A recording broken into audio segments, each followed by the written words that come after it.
É, bom, olá novamente a todos. Quero pedir a você que está nos assistindo que compartilhe em suas redes sociais. Estamos conversando com três grandes economistas. Primeiro é o professor Marco Cavalieri, ele que é pró-reitor da Universidade Federal do Estado do Paraná e que é especialista em políticas públicas e está conosco aqui nessa conversa. Olá, professor. Oi, Luan, tudo bem? É um prazer estar com você de volta, grande companheiro da juventude do PDT. Quer dizer, eu não sou mais da juventude, né? Mas grande companheiro do PDT, É assim, grande representante a da gente juventude. que considera, a gente considera. Isso, tá bom. É juventude. É juventude, sim, mas é uma juventude com uma experiência acumulada. Isso, aí sim, a gente não é do PDT, mas a gente é da juventude, né, André? Sim, isso. juventude com experiência acumulada. Então, também estamos aqui com o Paulo, ele que é professor de economia da FGV, graduado em economia pela USP, mestre e doutor em economia pela Fundação Getúlio Vargas em São Paulo e foi professor visitante em Cambridge e na Universidade de Columbia em Nova York. Olá, professor, como vai? Tudo bom? Boa Prefere noite. Professor, Paulo? Não, chama de Paulo, só não me chama de senhor. Tá bom. É que o professor Cavalieri, ele é o professor do partido, eu infelizmente não consigo tirar o professor quando eu falo com ele. Estamos também com o André, ele que é doutor em economia pelo programa de pós-graduação Economia do Desenvolvimento do Instituto de Pesquisas Econômicas da USP, mestre na mesma área pela PUC e é professor do Departamento de Economia e pós-graduação em Economia na Unifesp, especialista em conjuntura econômica, moeda, inflação brasileira e economia brasileira. E também já lecionou nas instituições FECAP, FGV e FIP. Olá, boa noite. Boa noite, Luan. Prazer estar aqui. Boa noite a todo mundo que nos assiste. Todos eles com um currículo muito extenso e vai ser um debate muito produtivo. Vou começar aqui uma conversa muito importante para todos nós, principalmente para quem está nos assistindo, que a gente vive um momento de pandemia, já chegamos a um número gigantesco de pessoas de falecidos por causa do Covid, né? E deixar aqui a nossa solidariedade a todos os familiares que perderam seu ente querido nessa pandemia. Mas a gente vive uma pandemia e junto com essa pandemia vem a crise econômica muito forte. Todos os países do mundo estão sofrendo com isso, mas as expectativas que o Brasil sofre ainda vai sofrer mais do que outros países, que a queda do PIB vai ser gigantesca. E nessa linha, para analisar toda essa crise econômica que o país vive, a nossa desindustrialização é responsável por esse problema? O professor Paulo e o André, que escreveram um livro sobre esse tema, pode começar falando sobre isso. Se tivéssemos uma indústria mais forte, a nossa crise econômica seria menor durante essa pandemia? Passo a palavra para o Paulo para começar a falar sobre essa crise da desindustrialização. Bom, boa noite a todos, é um prazer. Vamos já começar os trabalhos, que são muitos temas, ainda mais quando você fala de problemas brasileiros. São tantos problemas que eu até me perco aqui em qual problema é mais problemático, né? Mas a gente tem uma sobreposição, né, de problemas, sem querer usar a palavra problema 1000 vezes nessa primeira fala inicial. A questão da indústria, da desindustrialização no contexto de pandemia. Primeiro ponto é a questão da capacidade produtiva, né? Então, esse é o mais evidente. A gente tem uma situação em que o país não consegue produzir os insumos que são necessários para combater a pandemia. E aí, isso vai desde máscaras, N95, passando pelos ventiladores, né, por vários equipamentos médicos, de leitos hospitalares e uma série de coisas que a gente descobriu, né, que a gente não sabe fazer, né? Tem uma boa notícia que a gente está conseguindo fazer uma relativamente rápida reconversão industrial. Pelo que eu tenho acompanhado, o sistema produtivo brasileiro ele tem ainda um espólio tecnológico grande, né? Acho que até a pandemia está nos ajudando a enxergar isso. Se a gente quiser, a gente sabe fazer ainda. Está escondido em algum canto, né? Tem algum engenheiro, algum equipamento, alguma máquina, algum know-how ainda restou no sistema produtivo brasileiro que é capaz de ser reativado e reutilizado, né? Então, esse é o primeiro ponto. O segundo ponto é que a desindustrialização está provocando uma pobreza generalizada na economia brasileira. Isso não é de agora, isso vem já de anos, né? Porque a gente não conseguiu avançar em bons empregos que pagam bons salários, com bom domínio tecnológico, com alto conteúdo de capital humano, de engenharia, né? Essa é a crônica do Brasil dos últimos 10 ou 15 anos, né? Então, esse empobrecimento já vinha, né? É um empobrecimento estrutural. Então, eu diria que, pensando na desindustrialização, tem esses dois lados, né? Primeiro que é a perda de capacidades, que vem, né? E muito disso está no nosso livro, né, André? Daqui a pouco o André vai falar mais, mas, assim, essa perda de capacidades vem associada ao empobrecimento da sociedade, que tem a ver com essa incapacidade de pagar salários maiores em atividades com maior produtividade, com maior capital humano e conteúdo tecnológico. E, por fim, a questão da função do Estado, né, do papel do Estado para articular a economia. E esse é um lado mais dramático, que eu diria que está até menos relacionado com a questão da indústria e da desindustrialização e está mais relacionado com a visão que a gente tem na sociedade brasileira da importância do Estado e das funções do Estado, né? Especialmente com esse governo. Então a gente tomou um duplo golpe, né? Que o Covid chega num momento de empobrecimento, né? De desindustrialização estruturalmente ruim do Brasil, e no momento em que a gente mais precisaria de usar o Estado para rearticular as forças produtivas, demanda, investimento em infraestrutura, investimento no setor de saúde, utilização de bancos públicos, né? A gente chega no momento em que o governo de plantão, eu costumo brincar, é o açougueiro que tem nojo de carne, né? Porque ele realmente não quer fazer nada disso, né? Então, essa é uma outra questão dramática também, né? Que, colocando bem no economês, seria um drama de conjuntura, né? A gente tem um drama de conjuntura, que é a implosão do PIB, e essa implosão, obviamente, tem a ver com o distanciamento social, mas daqui por diante ela vai ter mais a ver com uma incapacidade da iniciativa privada, do setor privado responder sozinho e, portanto, da necessidade de ação do Estado, né, que é a ação keynesiana típica, né, desde a Grande Depressão. Então, a gente tem esse problema dramático de conjuntura e o problema mais estrutural, que é um outro problema não menos dramático, que é do empobrecimento da estrutura produtiva, que a gente chama de desindustrialização, né, ou de perda de capacidades produtivas, né? Então, também a desindustrialização, que é esse segundo problema dramático que a gente tem, cobra o seu preço, né? Então eu diria que, assim, o drama brasileiro, né, diante da pandemia, são esses dois desafios, né? O conjuntural e o estrutural, né? Enfim, vamos para começar a conversa aí, vou passar para vocês de volta a bola. André, quer falar um pouco também? O livro de vocês faz uma discussão muito importante sobre o processo de desindustrialização no país. Ele vai aparecer aqui, eu não sei como isso está acontecendo. Ele passou aqui, assim, ó. Às vezes ele voa aí pela sala, né? Ele tem vontade própria, porque ele aprende, entendeu? Diferente do Brasil, ele aprende. Mas brincadeiras à parte, Luan, muito obrigado pelo convite. Oi, fala. Faz a propaganda para comprar. Caramba, hein? Faz a propaganda lá no blog para comprar quem quiser no www.paulogala.com.br. Desculpa, te interrompi. Imagina, a gente vai ter bastante tempo. Ele sai andando por aqui, ele tem vontade própria. Mas, Luan, obrigado pelo convite. Eu que agradeço. Eu acho que o Paulo ele já desenhou bem, então eu vou, na verdade, colocar um outro recorte a partir do que ele colocou e dizer o seguinte, de maneira bem simples: a indústria equivale ao sistema imunológico de um país. É a capacidade de resposta que um país tem para qualquer crise, para qualquer capacidade de enfrentamento dessa crise, ou também para a capacidade de enfrentar longos processos de atividade sustentada.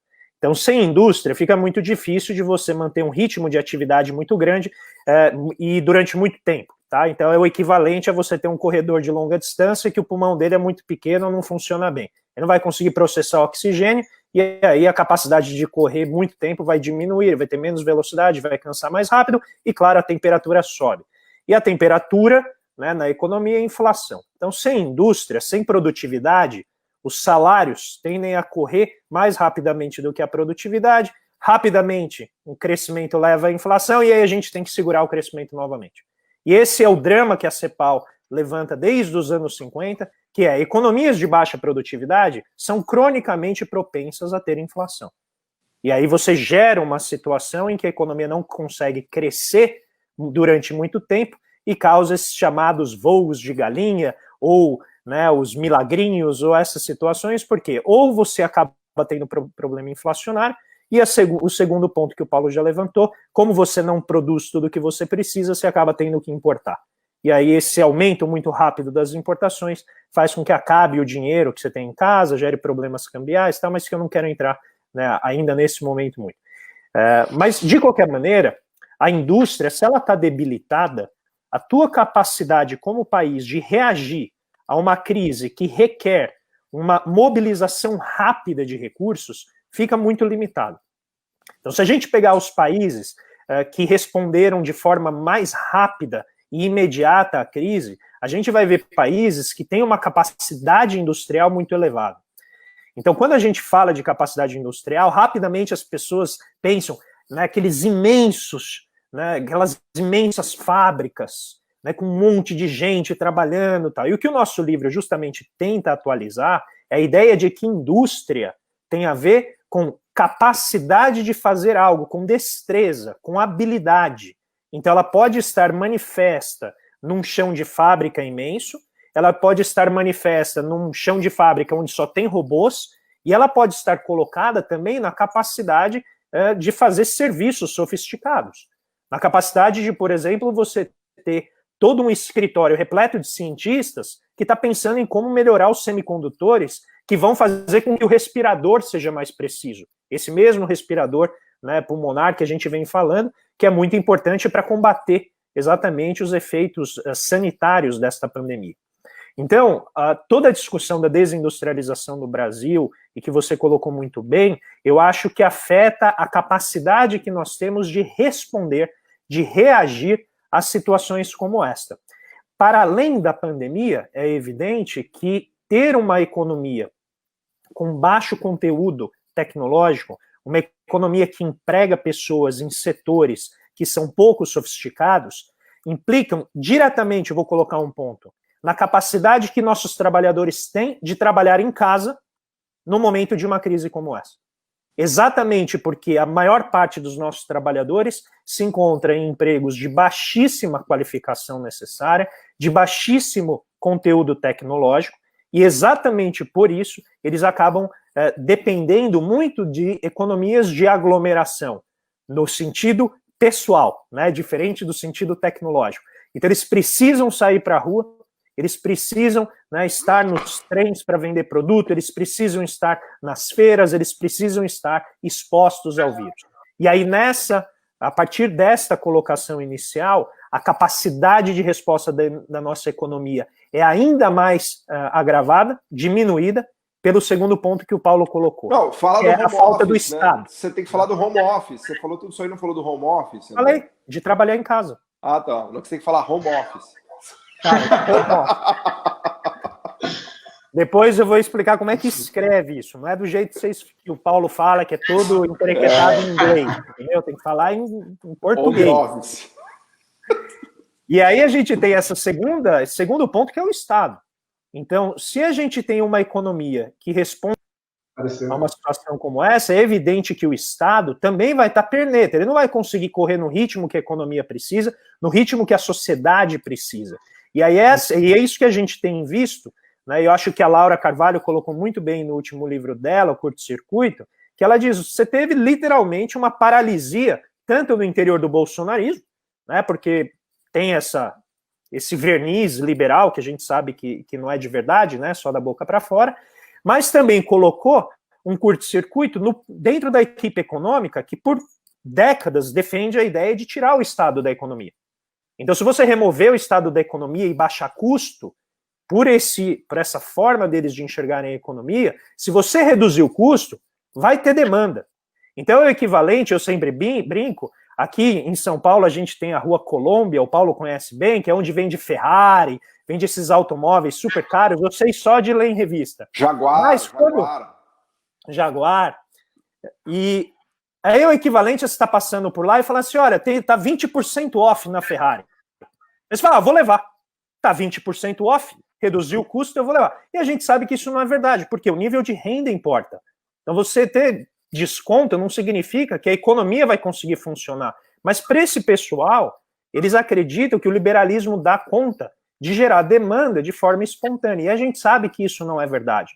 Então, você fazer apenas uma economia que reduz custo a todo custo, com perdão do trocadilho, não gera efetivamente, vamos dizer, os motores que a economia precisa para sair, né, desse buraco.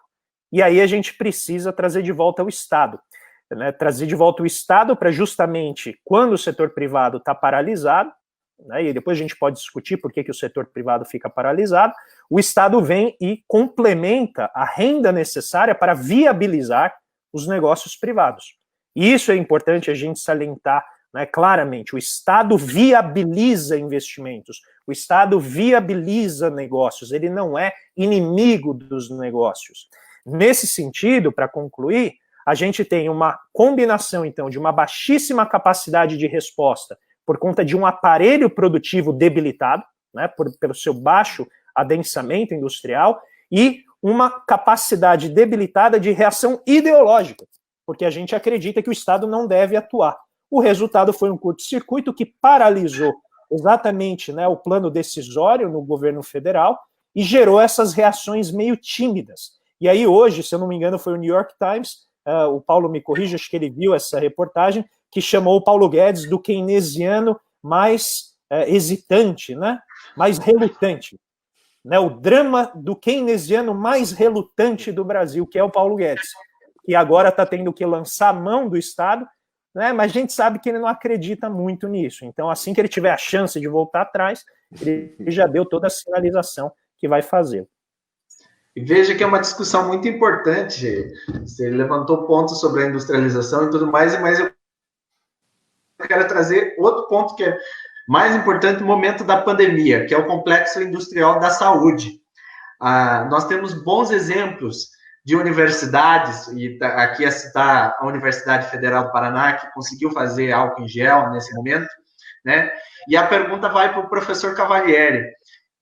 São duas perguntas. Qual é o papel da universidade nesse processo da volta da industrialização, né, nesse processo da discussão até um tanto quanto acadêmica da industrialização, e qual é o que deveria ter sido feito de diferente nos últimos anos para que não precisasse importar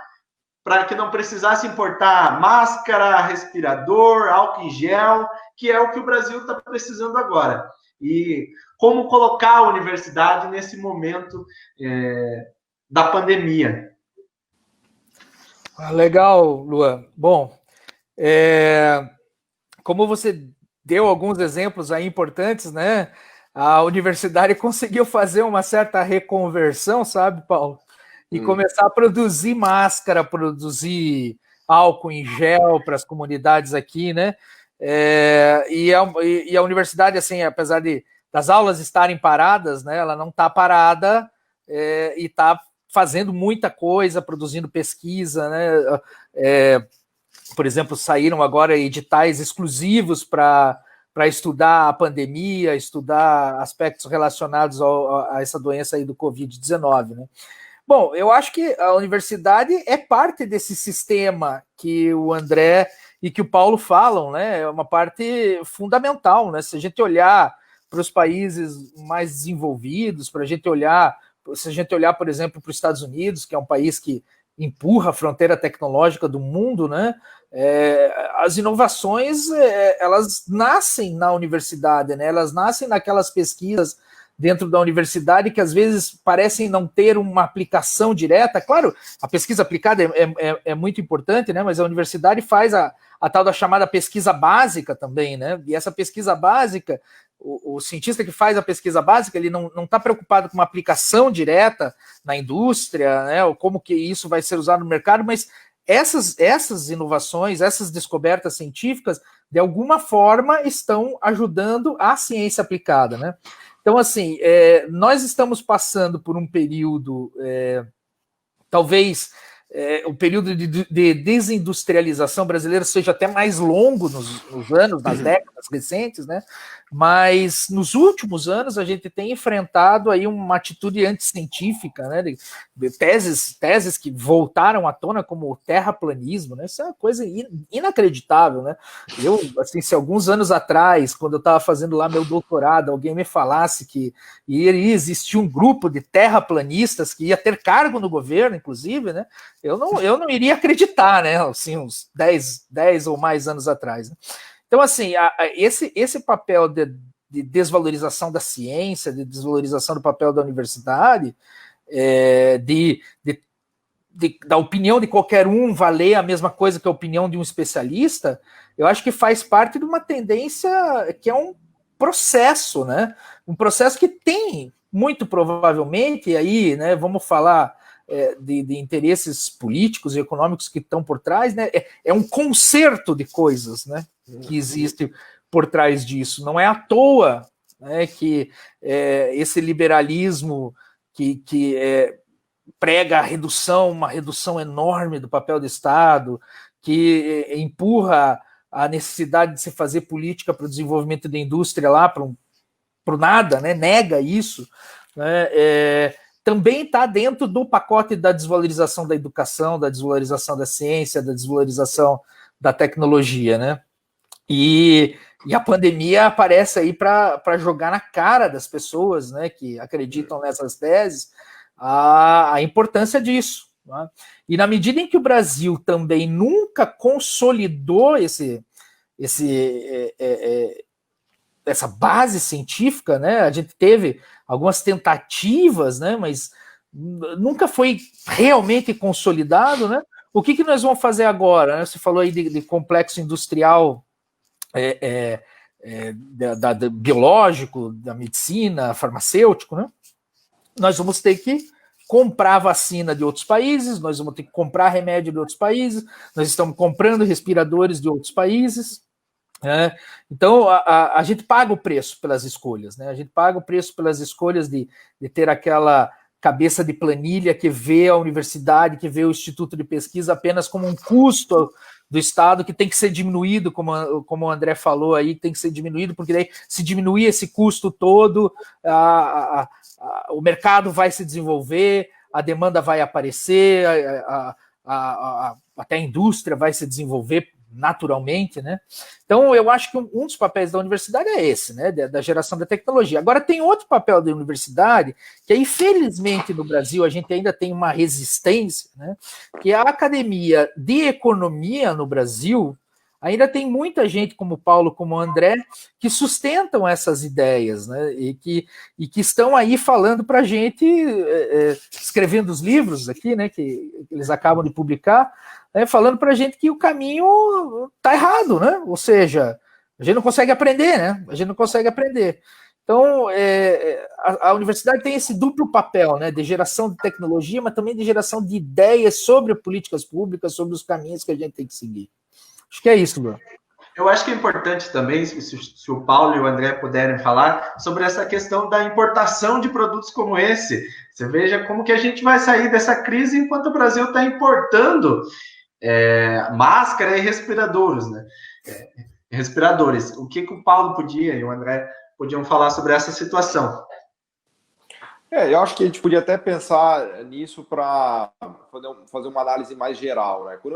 A ideia do livro, né, Brasil, uma economia que não aprende, é pensar a industrialização sob uma ótica mais ampliada, né? Porque para a gente, no livro, né, aliás, a epígrafe do livro é o que o André já falou um pouco, é o significado da palavra indústria, né? No português antigo, indústria é destreza, habilidade, quase engenho até, né? Quem consegue fazer coisas, né?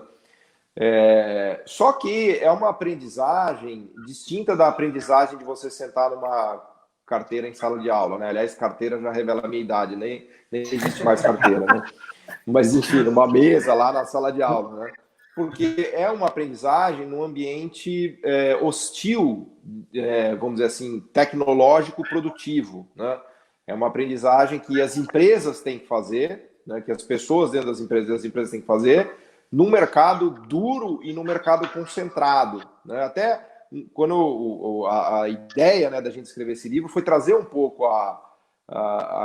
o que tem entre os economistas, da coisa do capital humano, né? Porque os economistas mais mainstream, eles defendem muito essa ideia, não, o desenvolvimento é capital humano, você precisa acumular capital humano, porque é daí que vem a produtividade de uma economia, e, portanto, você precisa investir em educação, né? O que é verdade, mas é verdade num plano absurdamente genérico, né? Porque quando você vai para o chão de fábrica, para o chão da economia, você vê que o capital humano está embutido nos produtos, e os produtos são vendidos em mercados concentrados. Ou seja, é muito difícil para um país emergente ou aspirante, né, como o Brasil, aprender a produzir essas coisas. Porque é como se você tivesse que fazer um aprendizado de matemática num contexto em que ninguém quer te ensinar, ninguém quer te ajudar, está todo mundo dando cotovelada.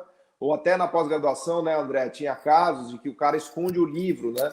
Então, na véspera da prova, vai cair tal coisa. Aí lá na biblioteca tem só 3 livros e tinha uma galera que saía correndo e pegava o livro e não dava para você estudar, né?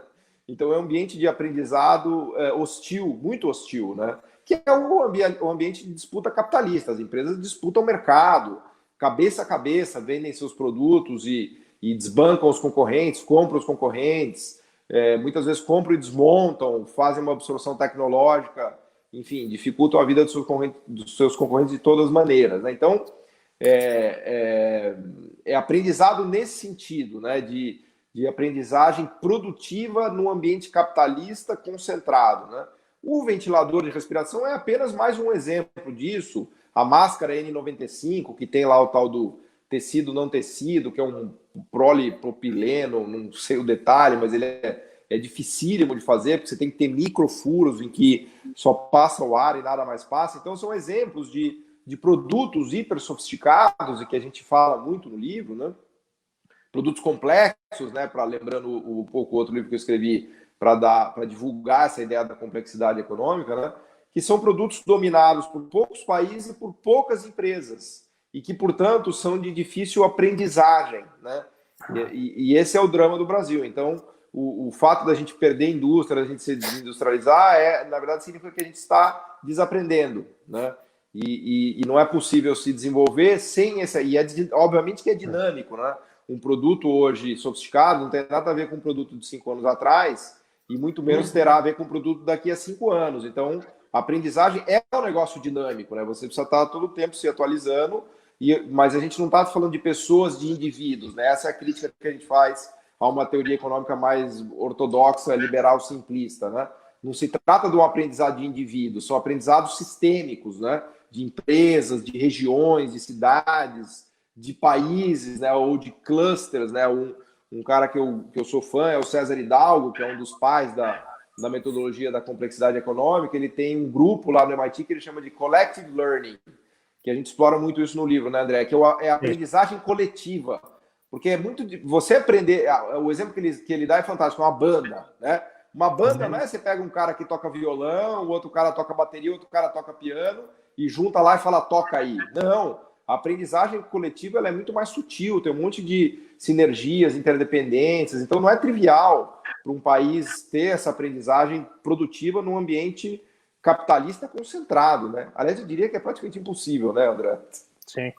E, complementando o que o Paulo colocou e pegando um pouco o gancho do Marco, o Marco deu um sorriso, assim, quando o Paulo falou de banda, né? Porque é algo caro a nós, né, Marco? Vocês são músicos, que eu sei. E banda é uma conjunção muito sofisticada, né? Ela Como é que chama a banda? Como é que né? chama a banda, André? A que eu toco, eles fizeram uma piada e chamaram de Roncas, porque o meu nome é Roncalha. Para brincar que eu sou o líder e eu não mando em nada lá.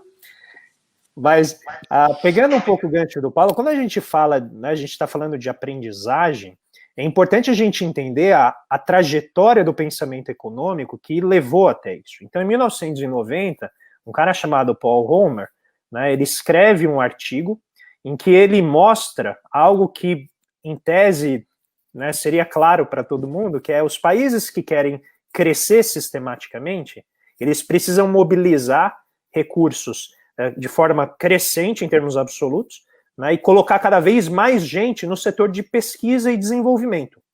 Se você conseguir ir aumentando a população que está se dedicando à produção de pesquisa básica, como o Marco colocou, mas pesquisa também em inovações que podem se tornar produtos. E também em inovações empresariais, né? Todo tipo de conhecimento, você tem a capacidade de manter a sua economia crescendo, exatamente porque você vai sofisticando a produção. Ou seja, usando o próprio conceito de indústria, na definição, a economia vai ficando mais apta, ela vai ficando com maior destreza, ela gasta menos energia para fazer cada coisa. E aí todo mundo gastando menos energia, produzindo mais, a gente tem um crescimento econômico que pode ser sustentado no médio prazo, eventualmente até no longo prazo, a depender dos limites populacionais e de recursos que a economia tem. Então ali ele escreve esse artigo, depois de 20 anos ou mais ele ganha o prêmio Nobel, né? E a ideia que ele coloca é algo muito simples. Você produz conhecimento de maneira coletiva. E onde que é a base desse conhecimento? A universidade. Então, pegando um pouquinho de uma maneira mais simplificada, o processo de desenvolvimento pode ser entendido como um processo de autodescoberta do seu potencial produtivo. Como que a gente entende um processo de autodescoberta? É um processo de aprendizagem. Então, você precisa ter uma combinação de livro-texto, que né, pegando aqui o exemplo da universidade, que é onde você vai ter o conteúdo formal, é onde você vai aprender o idioma, é onde você vai pegar os conceitos. Aí você precisa ter a parte da prática, que é o learning by doing. Então você aprende os conceitos mais abstratos na universidade, aí você leva para a empresa, você leva para a economia. A economia vai fazer as adaptações, né, daquele conhecimento para as condições locais dos mercados. E aí vem o problema seguinte, que é, uma vez que esse conhecimento se tornou um produto, como que as empresas vão ser capazes de reagir a mudanças no próprio ambiente que vão demandar delas produtos cada vez melhores. Então, quem defende o que a gente defende não está dizendo que a economia tem que ser fechada, ao contrário. Uma empresa, ela vai ter a capacidade de desenvolver essa tecnologia quando ela estiver concorrendo com os grandes. Então, a gente tem aqui dois problemas. Primeiro, como é que eu produzo conhecimento de qualidade, pegando isso que o Marco falou, começa bem abstrato, aquilo que a gente até brinca que é inútil, né? Não serve para nada. Mas conforme você vai trabalhando a composição do conhecimento, esses níveis de abstração vão diminuindo até se tornarem coisas úteis para a economia. Então, a gente está falando desde a física quântica, né, a teoria da relatividade, até ela virar um celular. Então, pensa o nível de abstração que você tem uma figura como Einstein e depois de décadas, aquilo te permite usar, né, fazer uma conexão remota. Fazer essa conversa que a gente está tendo aqui. Exato. Então, para você sair desse nível super abstrato até chegar nesse grau de utilidade, existe um processo de aprendizagem coletiva que é muito pouco trivial e ele não é espontâneo. Ele não acontece por forças mágicas da providência. Em geral, o que você tem? Uma central de direcionamento muito importante, que é ou chamada de Estado, ou a grande corporação. E é isso que, né, o John Kenneth Galbraith notou lá na década de 60, quando ele depois veio escrever, né, o Estado Industrial, para dizer assim, gente, vocês estão falando só do Estado, a gente está vendo a formação de grandes conglomerados, são corporações enormes, são praticamente como o Estado. Elas têm legislação, estatuto interno, têm diferentes departamentos, os departamentos brigam entre si para ter o maior poder, né, dentro da empresa, são grandes corporações. E ali é onde você vai ter o berço desse aprendizado coletivo que vai fazer essas gigantes que nós estamos vendo hoje. Essas gigantes sabem que você não faz o que elas fazem com empresas pequenas.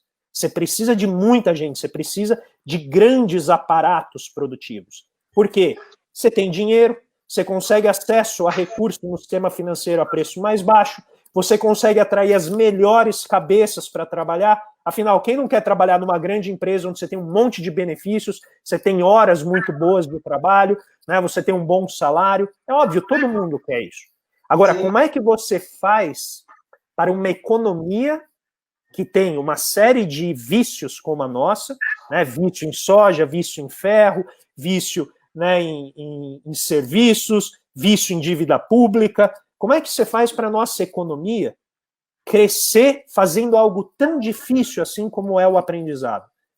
Começar lá na universidade, olhar para uma pessoa como o Marco e falar assim, eu vou investir no Marco, ele é um professor universitário, porque ele está formando a mão de obra que vai aumentar a minha produtividade daqui 20 anos.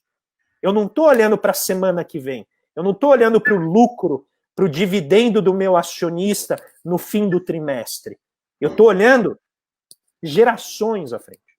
Então aqui a gente tem um problema que tem a ver com o aspecto de economia política, que é como convencer a sociedade a fazer um esforço de investimento, e note a diferença com o que o Marco falou, né? Não é gasto, como normalmente se fala. Uhum. Não é despesa, não é um dinheiro que está indo embora hoje, não. Você está gastando porque lá na frente, por meio de várias conexões, de muita complexidade, são muitas peças ligadas de uma maneira bem ampla, numa rede, né? Imagine uma rede. Aí você vai ter a produção desse conhecimento. E como o Paulo colocou, nesse jogo capitalista, gente, ninguém é bonzinho. Tá todo mundo querendo chegar em primeiro lugar.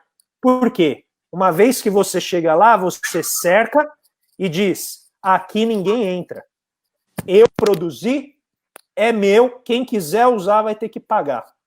E este é o capitalismo que o Paulo, né, e a gente coloca muito claramente no livro, é o capitalismo das patentes. É o capitalismo do cercamento do conhecimento. Os cercamentos não foram aquela restrição da propriedade rural que empurrou as famílias para as cidades, e aí você gerou exército de mão de obra que reduziu o custo dos salários e permitiu a acumulação de capital. Tem, essas empresas fazem o mesmo, só que com o conhecimento. Então você precisa produzir cada vez mais conhecimento, e uma vez que você chega lá, você tem que continuar produzindo conhecimento para que você se mantenha na dianteira. E aí um último comentário sobre o sistema, o complexo industrial da saúde. Se você for pegar hoje as maiores produções de conhecimento em termos de fronteira tecnológica, elas estão no setor, né, bioquímico, de biomedicamentos e bioenergia, mas você está nesse setor de produção de fármacos, é onde você tem a maior produção. Parem para pensar, você produz um remédio que ele vai identificar a célula que está com um problema. É um nível de sofisticação muito elevado, não é brincadeira isso aqui. Você tem, mas assim, são rios de pessoas pensando em coisas inúteis, que a gente nem consegue entender, de tão especializado que é, e aí você vai juntando essas pecinhas e de repente você tem um medicamento que atenua o seu câncer. E dinheiro público, né, André? E aí vem o ponto. Será que o mercado sozinho conseguiria financiar institutos como a gente vê nessas grandes universidades para gastar durante décadas sem ter nenhum retorno para gerar algo assim para a posteridade? Em geral, não. Por isso que o Estado ele financia essa parte que é mais difícil, que é mais pesada. E entende-se, nenhuma empresa tem capacidade de fazer isso, não vai gastar com isso, não consegue. Você precisa da força da coletividade para conseguir fazer isso acontecer. Muito bom essa discussão, e eu quero trazer outra discussão importante, que é o seguinte: eu trabalhei por um tempo na Furukawa, que é uma empresa muito importante aqui no setor de Curitiba, e eu estava conversando com o André antes de começar um pouco a live, e a pergunta vai para o Paulo, e depois eu queria que cada um comentasse sobre o assunto. Eu que trabalhei numa empresa como essa, né? E é uma empresa de fora, não é uma empresa brasileira, né? É uma empresa que está trazendo essa tecnologia para cá. E o discurso liberal é muito nesse sentido. A gente vai trazer empresas para cá, vai gerar um emprego, vai gerar a renda e todo mundo vai ficar feliz. Mas na primeira oportunidade de acabar a isenção fiscal dessas empresas, elas falam para o Estado, se você não aumentar a minha isenção, se você não continuar a minha isenção, eu vou sair daqui e vou gerar o desemprego. Eu queria saber, Paulo, a primeira pergunta para ti é o seguinte: existe país que conseguiu desenvolver somente com indústria estrangeira, igual o Brasil está tentando fazer, igual Curitiba faz com a cidade industrial? E se isso faz diferença ou não? Essa discussão que eu quero saber. Faz diferença a empresa ser do seu país, ser nacional, ou ser estrangeira, a exemplo da Furukawa? Antes de eu responder, me fala exatamente o que a Furukawa faz. Desculpa a minha ignorância. Ela faz cabo, fio de luz, tudo relativo à eletricidade. Fio de luz, caixa de alta tensão e tudo mais. Bom, a resposta simples é não. Nenhum país do mundo se desenvolveu a partir de multinacionais, né? E a explicação é muito simples, né? Conectando com o que o André falou, a lógica do sistema capitalista tecnológico, do capitalismo de conhecimento, é fazer o cercamento, né? Achei maravilhosa essa... Legal conversar com o André, que cada conversa tem uma metáfora mais brilhante que a outra. Tem um cercamento intelectual, né? E esse cercamento intelectual se dá por um motivo muito simples. A empresa quer proteger o conteúdo tecnológico dela, o know-how dela, porque é aí que está o valor, né? Ou que a gente chama de maneira vulgar em economia, do poder de mercado ou do poder de monopólio, né? Que a gente estuda em organização industrial. As barreiras à entrada, né? Que são o que o André falou, que podemos chamar de cercamento, né? Em homenagem ao surgimento do capitalismo. Esses cercamentos são barreiras, né? Que são constituídas a partir do conteúdo tecnológico proprietário, economias de escala, economias de escopo, tudo mais ligado a um corredor que já chegou lá na frente, né? E a multinacional, ela nunca vai transferir a tecnologia. Então, essa transferência de tecnologia que você falou, que é a promessa, ela nunca se dá na prática. O que se dá é uma transferência de caixas pretas ou de mini caixas pretas por um motivo muito simples. A empresa multinacional, ela se beneficia da proximidade do mercado consumidor, que tem custo de transporte menor, de subsídio tributário, porque em tal lugar ela não paga imposto. Então, ela vai abastecer algum mercado consumidor de alguma planta logística, né? Fazendo uma conta de maximização e minimização de custo de transporte e levando em consideração o subsídio tributário. Mas o conteúdo core tecnológico dessa empresa nunca será transferido para os países emergentes ou para essas plantas. Ela sempre vai proteger com unhas e dentes o valor tecnológico dela. Pensa no xarope da Coca-Cola, né? Então, ele nunca é revelado, né? Então, provavelmente a Furukawa, o conteúdo core tecnológico dela, ela não transfere. Então, você tem montadoras, né? No fundo, é o processo de maquilas, né? As pessoas estão ali montando coisas sofisticadas que vêm do estrangeiro, ou conhecimento empacotado que vem do estrangeiro. Ele é montado ali e vendido por questões de custo e por questões de logística. Assim, é evidente que é melhor isso do que pessoas que estão numa agricultura de subsistência, né? Então, se o cara está lá plantando a alface na horta dele, sem produtividade nenhuma, e se ele for empregado numa montadora, numa maquila, né? São José dos Pinhais, né? Se não me falha a memória, é uma grande maquila, né? Ela Sim. Pega tudo que tem de tecnológico do resto do mundo, monta tudo e manda para o resto do Brasil. Uma espécie de Zona Franca de Manaus, no Paraná, né? Nada contra, mas é quase um México, é quase uma Tijuana, né? Então, é melhor isso do que nada, né? É melhor isso do que pessoas trabalhando em agricultura de subsistência ou indústrias de baixíssima produtividade, tecnologia e know-how. Agora, isso está muito longe de produzir o desenvolvimento econômico, né?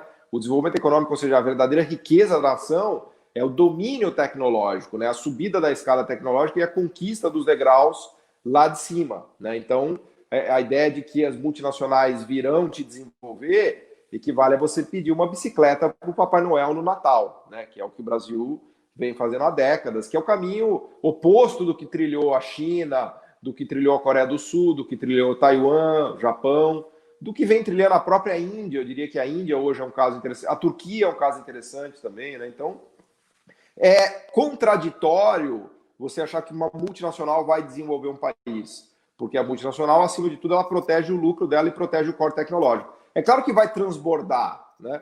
Vai transbordar alguma coisa porque você pode ser interessante produzir localmente algumas coisas. E aí algumas migalhas vão cair e dessas migalhas a gente vive, mas ninguém vai encher a barriga de migalhas, né, André? Estou tentando competir com as suas metáforas aqui. André, as suas são melhores, não precisa nem competir. André, antes de você perguntar, outra coisa para mim é muito importante, porque, veja, esse é o discurso liberal da política. Quando você chega no debate político, quando o cara vai falar sobre geração de emprego e renda, ele fala, eu vou atrair empresas para cá, e essa atração de empresas vai gerar o teu emprego. Eu queria que você falasse sobre essa questão do discurso liberal, principalmente dos políticos, defendendo práticas como essa. esse discurso, ele é um discurso que ele tem uma dimensão muito popular, porque ele está olhando o curto prazo. Então você está pegando que, olha, eu vou trazer uma empresa, vocês vão ter empregos muito bons, vocês vão ter benefícios excelentes, vocês vão estar numa empresa com nome estrangeiro, vocês vão poder fazer curso de inglês, vocês vão ter que, né, lidar com questões mais sofisticadas, então vocês vão poder usar mais aquilo que vocês aprendem na faculdade, se fizerem faculdade, quem não fizer faculdade vai ter, né, uma fábrica mais bonita e tal. E isso, evidentemente, gera voto. Isso é importante no curto prazo, quando você tem uma estrutura macroeconômica, como o Paulo colocou, que não consegue produzir isso sozinho. Então, e aí nesse ponto, eu não sou oposto a você trazer empresas estrangeiras para gerar empregos, para produzir. Acho que o ponto aqui não é esse. Se houver capacidade de elas produzirem, que elas produzam. A minha questão é a seguinte: quando a gente tiver um engenheiro bom aqui, numa empresa estrangeira, e ele fizer uma inovação muito boa com uma equipe que ele montou aqui e tal, e essa inovação gerar um ganho para a empresa, você acha que esse engenheiro vai ficar aqui no Brasil? A empresa vai levar ele lá para a matriz, vai pegar a equipe dele e vai levar lá para a matriz e falar, olha, esse pessoal é muito bom. Lá no Brasil, com pouquíssimos recursos, na periferia do sistema, eles conseguiram produzir isso. Imagine o que eles não vão fazer quando eles estiverem lá na Suíça, com gente super qualificada, um time enorme. E esse é o problema de grandes corporações. E esse é o problema do país que não formou as suas a tempo. Quando elas chegam lá, elas se tornam verdadeiros hubs, centros produtores de conhecimento, e elas acabam levando ao que o Paulo coloca muito bem, que é o brain drain, ou seja, é o vazamento de cérebros que o país tem quando ele tem uma filial, ou quando ele está, né, em outra situação também com as universidades. Tal. Então aqui eu colocaria de uma maneira um pouquinho mais ampla e dizer o seguinte: a ausência de uma política industrial similar à política educacional, à política de saúde, à política de meio ambiente, a qualquer política que a gente faça, a ausência de uma política industrial, porque a gente acha que o mercado vai resolver tudo, é o que faz com que a gente tenha dificuldade de, quando atrair essa empresa estrangeira, a gente ditar as regras do jogo. A gente dizer para elas, ó, vocês vão entrar, mas eu quero a tecnologia, eu vou colocar um engenheiro meu junto com você, você vai ensinar para ele como é que você chega nessa tecnologia, e a gente vai incorporar essa tecnologia. Por quê? Porque vai vir alguém lá da Federal do Paraná, junto com esse engenheiro, vai aprender a fazer isso, vai ter 3 projetos de mestrado e doutorado, desenvolvendo tecnologia em cima disso para avançar sozinho. Que é o que a China fez, né? Isso. Roubou as palavras da minha boca. Ou seja... Desculpa, pode falar, você escreveu o livro junto. Se eu puder dar alguns exemplos, né? A gente estava falando de banda aí, né? Se você pegar, por exemplo, né, a Fender, grande indústria que fabrica guitarras, baixos e tal, né? A Fender montou uma fábrica no México, né? Os instrumentos produzidos no México são mais baratos do que os instrumentos produzidos nos Estados Unidos. Agora, eles continuam produzindo instrumento nos Estados Unidos, porque o instrumento nos Estados Unidos vende por um preço maior. O instrumento é praticamente igual ao produzido no México, né? Mas ele vende por um preço maior por ele ser um americano. E outra, é mais ou menos isso que o André falou. Se o custo de produção fica alto no México, a Fender vai tirar a sua fábrica do México e vai levar para outro país que esteja perto do mercado consumidor. Hoje ela está no México porque é perto do mercado consumidor americano, mas eles podem levar para outro país da América Central, por exemplo, né? Então, assim, você vê esses exemplos nos produtos em que a gente compra, né? Eu tenho lido bastante recentemente sobre a indústria de relógios de pulso, né? E aí o André falou da Suíça, eu lembrei disso, né? Essa indústria de relógios de pulso da Suíça, ela existe... As empresas mais antigas são da década de 1830, 1840, né? E essas empresas respondem por quase 2% do PIB do país. O Apple Watch, desculpa interromper, o Apple Watch, quando a Apple foi fazer, ela contratou todo mundo lá da Suíça. Da Suíça. O Apple Watch é todo devido à Suíça. Sim, e assim, e as fábricas das grandes fábricas suíças, elas são na Suíça. As grandes joalherias europeias, quando elas querem produzir relógio, elas querem produzir na Suíça, porque daí elas podem colocar no mostrador, assim embaixo, feito na Suíça. Tá? Então você veja que você gerou já, e aí, como o André e o Paulo estão dizendo, né, isso é uma coisa difícil de gerar. Né? Você começou com as primeiras indústrias na década de 1830, 40, 50, e hoje a Suíça é essa grande produtora. Vou dar outro exemplo, né? Eu tenho um amigo que ele conserta relógios, né? Para consertar relógios, aonde que ele vai aprender a consertar relógios? O negócio dele é aqui, Curitiba. Tá? Mas ele vai aprender a consertar relógios na Suíça, porque a maioria dos clientes dele que vão levar o relógio para ele tem relógios com tecnologia suíça.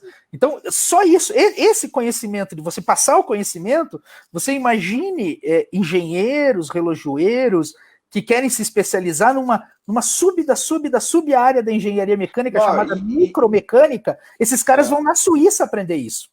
Isso é a mecânica de precisão, porque isso aí transborda e contamina o sistema produtivo industrial suíço inteiro. Inteiro, né? Claro, lógico. Né? Isso eu tô começando a estudar esse assunto porque essa indústria é fascinante desse ponto de vista, né? De geração da tecnologia, de retenção da tecnologia, num país onde o custo dos salários, o custo de se manter uma fábrica na Suíça é altíssimo. E eles conseguem também, manter. Né? Oi? As lentes do Carl Zeiss, as lentes também, né? Sim, então assim, você veja, mesmo com custo altíssimo de se manter a indústria lá, as indústrias estão lá. Por quê? Porque o conhecimento está lá. Eu queria citar um autor que eu gosto muito, que é meio desconhecido, o autor latino-americano, Carlos Matos. Não sei se já ouviram falar dele, né? Ele tem um livro que eu gosto muito, chamado Teorias e Metáforas sobre o Desenvolvimento Econômico, acho que é do começo dos anos 90. O André da Telice. E ele acabou de entregar de onde eu tirei todas as minhas metáforas. Eu vou dizer assim, Lua, ele diz não só que é importante que a indústria seja do país, mas que a indústria seja do local. Né? Então você veja só, nós que estamos pensando aí, a gente estava falando antes da live do plano de governo do PDT para Curitiba, né? Uma indústria de Curitiba com um dono que mora em Curitiba, esse cara ele vai fazer maior questão de que a sede da empresa fique aqui, né? Mesmo que ele monte uma fábrica no México, mesmo que ele monte uma fábrica na China, ele vai trazer dinheiro para cá. Santa Catarina Santa Catarina você tem muito disso, né? Você tem uma grande indústria elétrica em Jaraguá. Os donos moram em Jaraguá, que não é uma cidade incrível, pequena para média, né? Exato. Assim, eles não estão morando em Nova York, em Malibu, em Beverly Hills, né? Eles moram em Jaraguá do Sul. Né? Então, assim, você desenvolver uma indústria do local, não é só nacional, é do local, é importante também. Até porque o ecossistema produtivo ele é localizado, né? A gente Perfeito. Fala isso no livro, se eu nem lembro mais quem escrevia, André, mas eu tenho a impressão que a gente fala, né? Que o ecossistema Cara, teu nome tá aqui ainda. Tá aqui, ó, Paulo Gala. Sim. Puta, tá mesmo, olha. Tá cara. mesmo. Mas é interessante essa discussão, porque, veja, o Bolsonaro falava tanto em defender o Brasil, defender o povo brasileiro, o Brasil acima de tudo e o caramba, mas com propostas liberais que não defendem uma indústria nacional, um projeto nacional de desenvolvimento, empresas brasileiras, porque o Paulo Guedes não quer pensar nisso, né? Ele quer pensar em vender o Brasil e deixar entregue aos interesses estrangeiros, como dizia Brizola. Mas nessa discussão sobre a criação de multinacionais, a gente viu aí o break dos APPs que teve, né, uma greve de funcionários do APP, mas muitos desses funcionários que trabalham não só nos APPs de comida, né, mas trabalham em Uber, 99 Pop. Eu queria saber, o professor Cavalieri deve ter experiência de vários alunos deles, engenheiros, administradores, até empresários, tendo que fechar o seu negócio, sair da vida de advogado, de engenheiro e trabalhar em APP, porque num momento como esse, que o Brasil está passando por essas condições, é mais rentável trabalhar na Uber, é mais rentável trabalhar em multinacionais que não têm um alto grau de um alto pagamento de salário, né? Eu queria saber, professor, como que você vê essa situação do Brasil, onde cada vez mais se precariza o trabalho, e cada vez mais a precarização do trabalho é a regra e não a exceção? Pois é. Questão difícil, né? A gente vê aí, o André falou do home office, né? Que se fala, né, André? Home office. Home office, né? E você veja que a gente tem agora, com certeza, nessa pandemia, né? Mas muita gente trabalhando na rua com os apps de entregas, né? É lógico que esse trabalho é importantíssimo, né? Mas é preciso levar em conta como é que essas pessoas foram parar nesse tipo de emprego, né? É por falta de alternativa, né? Ora, se as pessoas pudessem ser empregadas numa indústria onde elas pudessem usar uma habilidade, porque para trabalhar no app você não precisa de grandes habilidades, você precisa saber dirigir uma moto, né? E alguns até entregar uma pizza, né? Você não tem grandes habilidades ali, né? Então, assim, uma economia que não consegue gerar esses empregos com as grandes habilidades, ela acaba sendo uma economia que vai reverter para isso, né? E aí a gente vê como a política precisa ser articulada, né? Não adianta você colocar o cara na universidade para estudar engenharia mecânica. Você tem que colocar o cara na universidade para estudar engenharia mecânica e você tem que gerar um emprego para ele, seja no setor privado, seja no instituto de pesquisa, seja numa universidade, né? Eu lembro alguns anos atrás, e esse processo de desindustrialização ele é longo, né? Em que eu estava numa reunião lá, tinha um deputado federal, acho que ele nem é mais deputado federal, né? Mas ele estava defendendo assim, a criação de mais mestrado, mais doutorado, mais curso pelo Brasil inteiro e tudo. Muito bom, legal pra caramba e tal, né? Mas teve uma hora que eu questionei ele, disse, mas essas pessoas vão ter que ser empregadas em algum lugar, né? E ali, para mim, me deu uma demonstração assim de como o Estado brasileiro esse título do livro aí do André e do Paulo, né, que uma economia que não aprende, né? O deputado me disse assim, depois a gente pensa nisso. Agora nós vamos fazer os cursos aqui. Não, a coisa tem que ser pensada em conjunto, né? É um sistema, é um ecossistema, a palavra que usaram aí, né? Não é uma coisa só, não adianta só fazer universidade, não adianta só dar dinheiro para a indústria, né, a fundo perdido ou crédito subsidiado. Você precisa articular as coisas, né? E ninguém consegue fazer isso. O setor privado não consegue fazer isso. Uma federação de indústria não vai conseguir fazer isso. Uma associação comercial não vai fazer isso. Não estou desvalorizando o grande valor que essas associações, essas entidades da sociedade civil têm. Mas quem vai conseguir fazer isso é o Estado. Não tem outra alternativa. Articular todos os agentes de um sistema produtivo que gere complexidade, que gere empregos de mais altos salários, que gere tecnologia, que retém essa tecnologia no país, é só o Estado que é capaz de fazer isso. E eu, se eu só puder adicionar aqui um negócio que é importante, já que você citou aquele que ocupa a cadeira de presidente, eu tenho dificuldade de juntar os dois nomes, o cargo e a pessoa, então eu vou só falar a pessoa que ocupa, né, atualmente senta na cadeira. Você vê a importância de ter uma grande corporação, né? Ele emprega todos os filhos, com exceção do mais novo. Todos eles estão empregados pela mesma empresa, o Estado brasileiro, com salários muito elevados, com uma série de benefícios, enquanto eles, do alto de todos os benefícios e penduricários, querem dizer para a população, né, que quem não trabalha é vagabundo. E tem que diminuir benefícios, tem que diminuir proteção, tem que diminuir estabilidade, tem que tirar foro privilegiado, mas só para os outros, para eles não. Aí pega esse exemplo, porque o Estado é uma corporação, certo? Uma corporação hipercomplexa.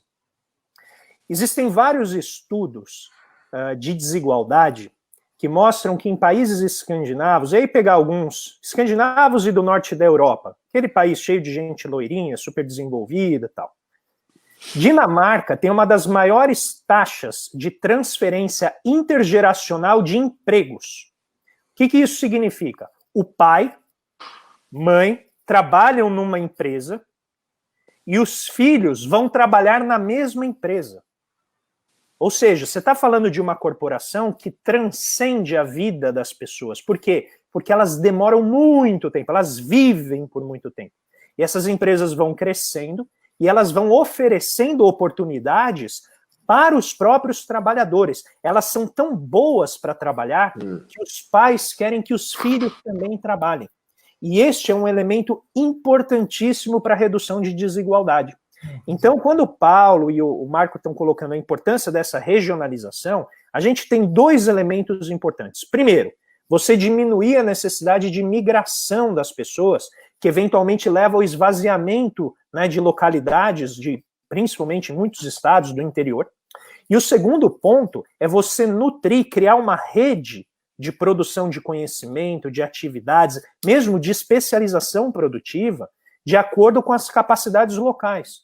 Qual que é o resultado? Você não gera aglomeração em centros urbanos, que acompanham, apesar de vários benefícios das economias de aglomeração, também são acompanhados por uma série de questões como pobreza, né, ocupação irregular de mananciais que afeta o meio ambiente, problemas de transporte. E no caso de uma pandemia, a gente sabe que tem lugares em que as pessoas têm muito espaço, como este aqui, né, e todos nós aqui que estamos falando, a gente tem bastante espaço para se proteger, né, e no mesmo espaço você tem gente que tem 8, 9 pessoas, né, vivendo em 1 ou 2 cômodos e não conseguem se proteger, como é esse caso agora da pandemia.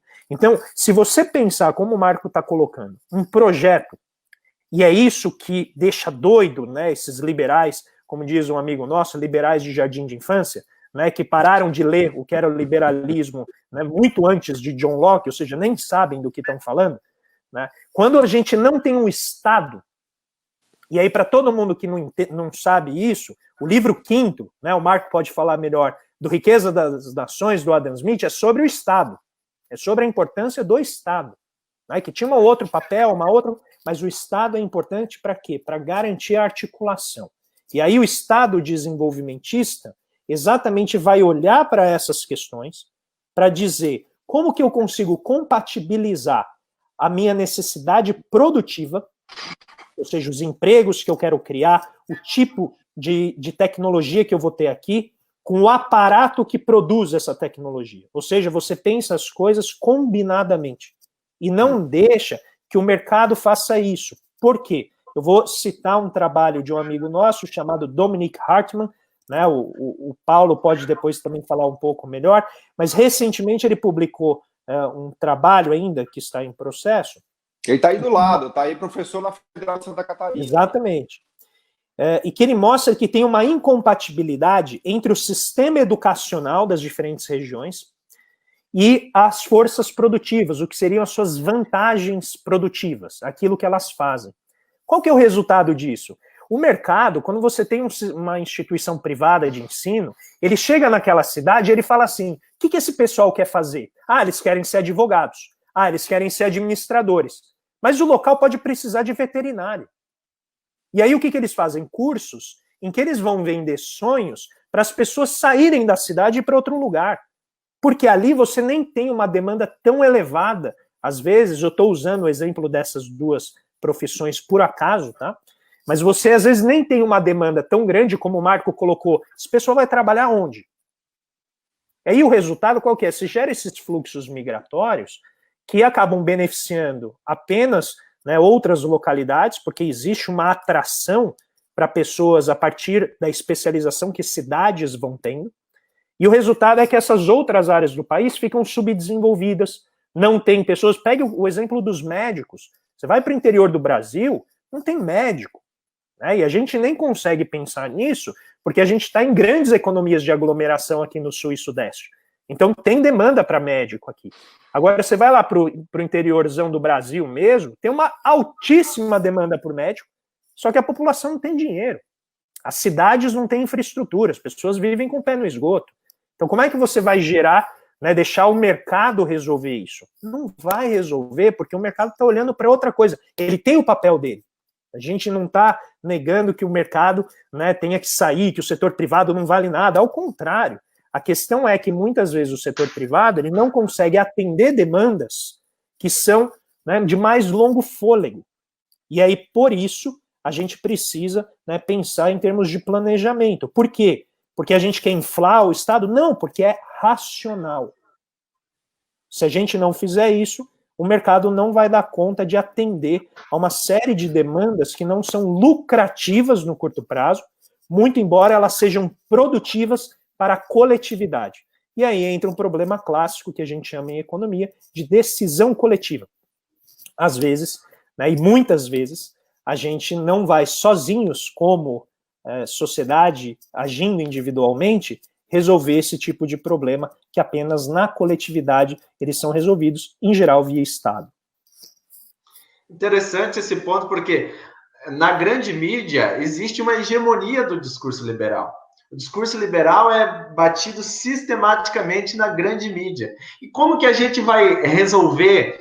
Porque eu já tenho percebido que é o seguinte, quando a gente fala em Estado, a população, a grande mídia já tenta linkar o Estado à corrupção. Tudo que acontece de corrupção no Estado tem que ser combatido sistematicamente. Mas não é o Estado que é corrupto, pessoas são corruptas, e pessoas são presas e devem ser condenadas por praticar corrupção. Como que a gente vai passar, tentar diminuir, ou pelo menos acabar com esse discurso liberal de que o Estado não é um Estado muito grande, balofo, corrupto, e a gente...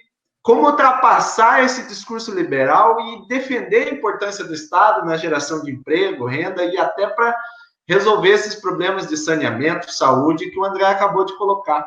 Paulo, assim.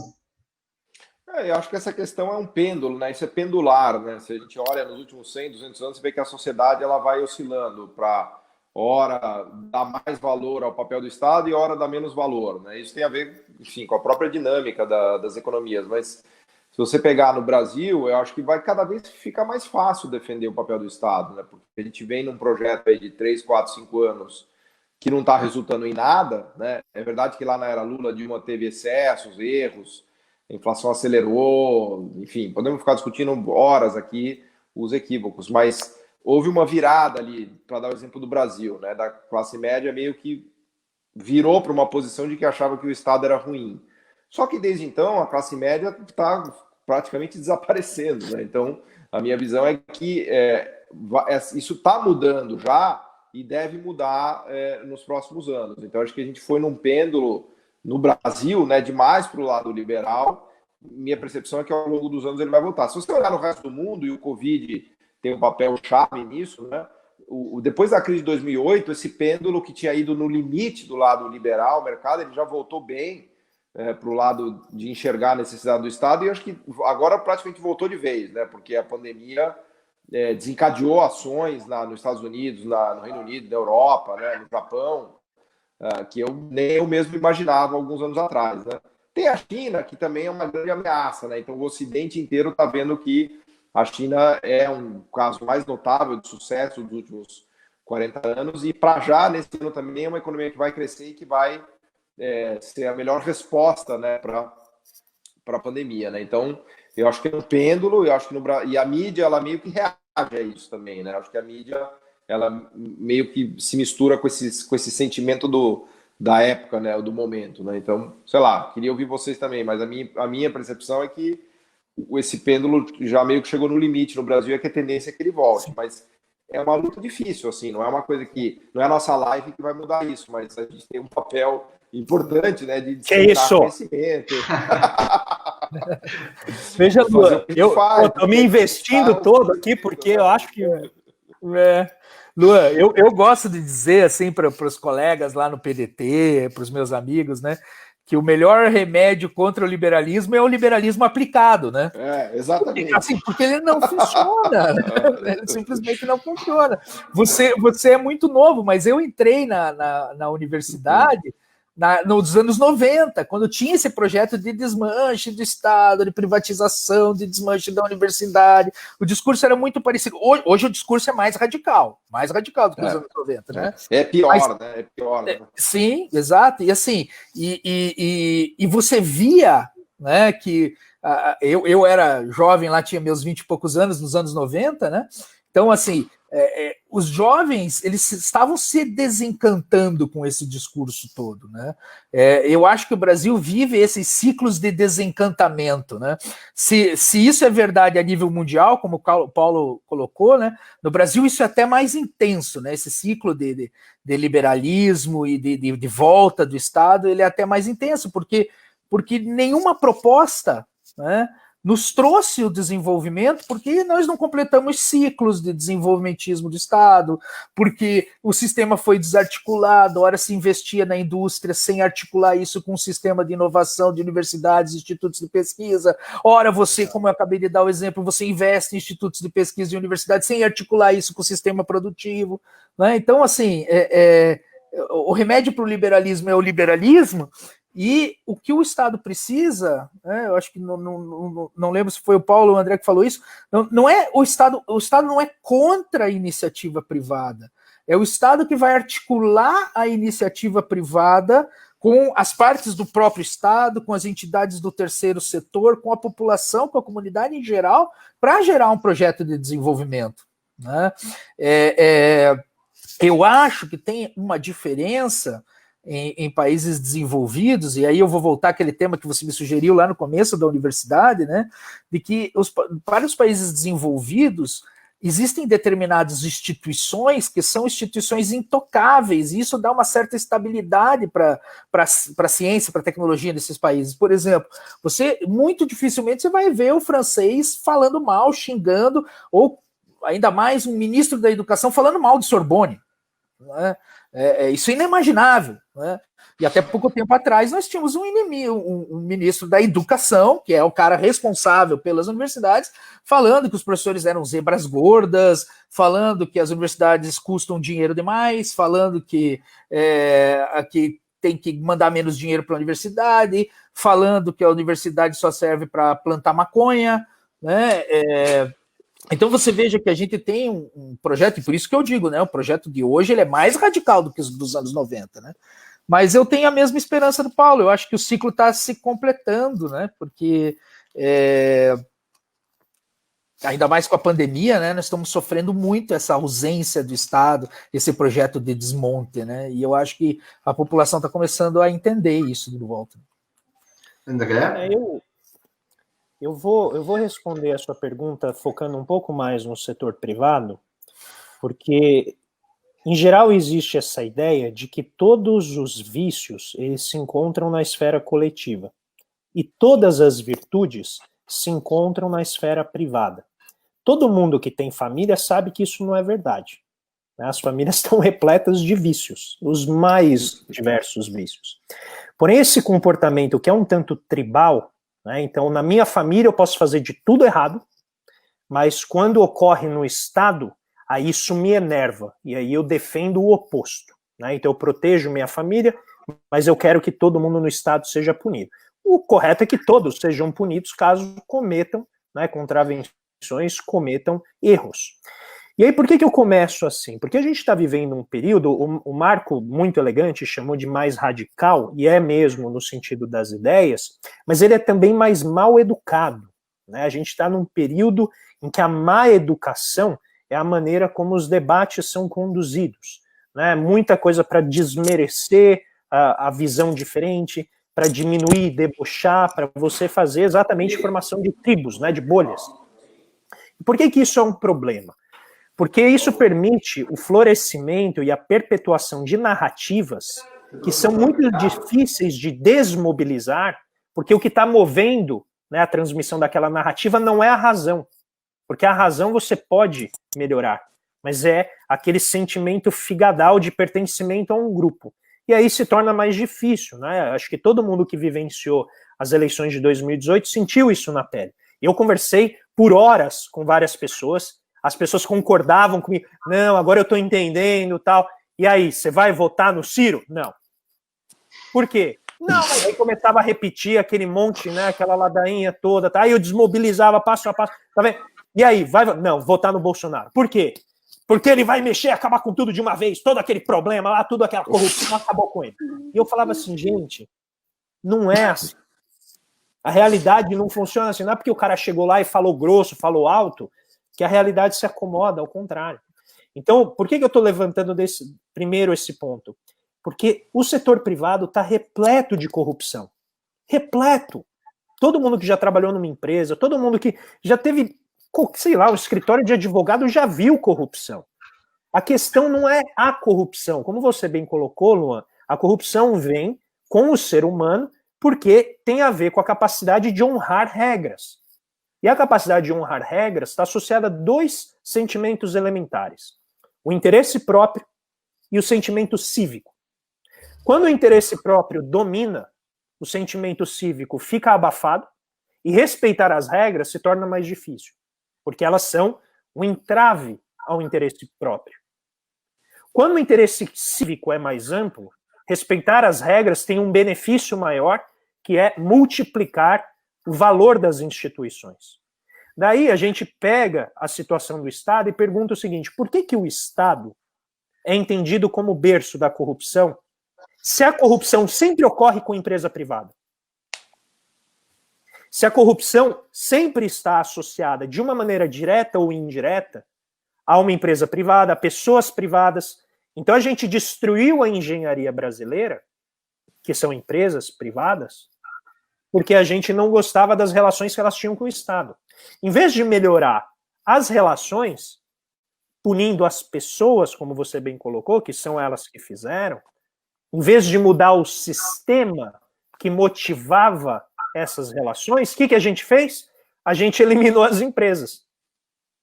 Qual que é o efeito prático disso? Agora a gente vai ter estatais de engenharia que vão vir fazer aqui. Ah, não, mas elas são limpas, as estatais estrangeiras. As grandes empresas de engenharia, porque elas estão lá no hemisfério norte, elas funcionam diferente. Então elas vão ter relações limpas com o Estado, não vai ter propina, não vai ter nada. É só olhar os escândalos da FIFA. É só olhar uma série de escândalos que ocorrem nos Estados Unidos. Escândalo de corrupção tem toda hora.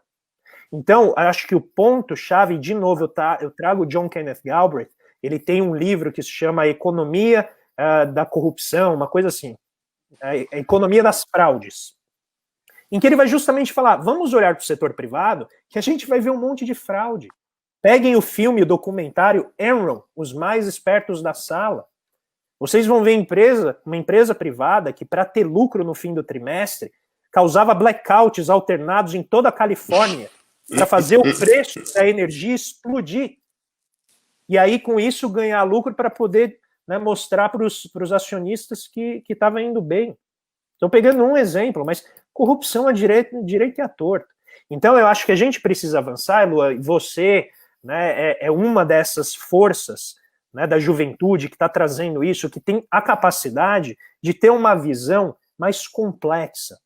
Tá? Vocês estão numa geração em que os filmes não são filmes, mas tem o bandido e o mocinho. Não, o bandido tem o lado também mais complexo. Você vê, as narrativas são mais complexas. Todo mundo que, né, como a gente, viveu nos anos 80, 90 e vê os filmes da época e vê os seriados de hoje... É só assistir o Billions, né? O Billions é um belo exemplo disso. É a vida do Paulo, diariamente, né, Paulo? E vê aquele seriado e fala, meu Deus, meu mercado financeiro é isso? Né? Não é. É um retrato fiel. Tá, Lu? Então eu queria provocar as pessoas que estão nos assistindo a combater essa narrativa, reequilibrando o jogo e ver assim, olha, o que ocorre no setor privado? Por que quando ocorre no setor privado me machuca menos? Por que quando ocorre um problema com uma companhia telefônica, isso não sai no jornal por 15 minutos? Por que só quando ocorre no Estado? Ah, não, porque o Estado é o dinheiro de todos. Ué, e a empresa telefônica também não? Ela pega o dinheiro de onde? Uma companhia de águas, uma companhia que vai verificar o preço da energia elétrica. Quando ela é do setor privado, de repente a gente acha, pronto, eu estou pagando mais, ah não, mas agora minha lâmpada está acendendo melhor. Não está.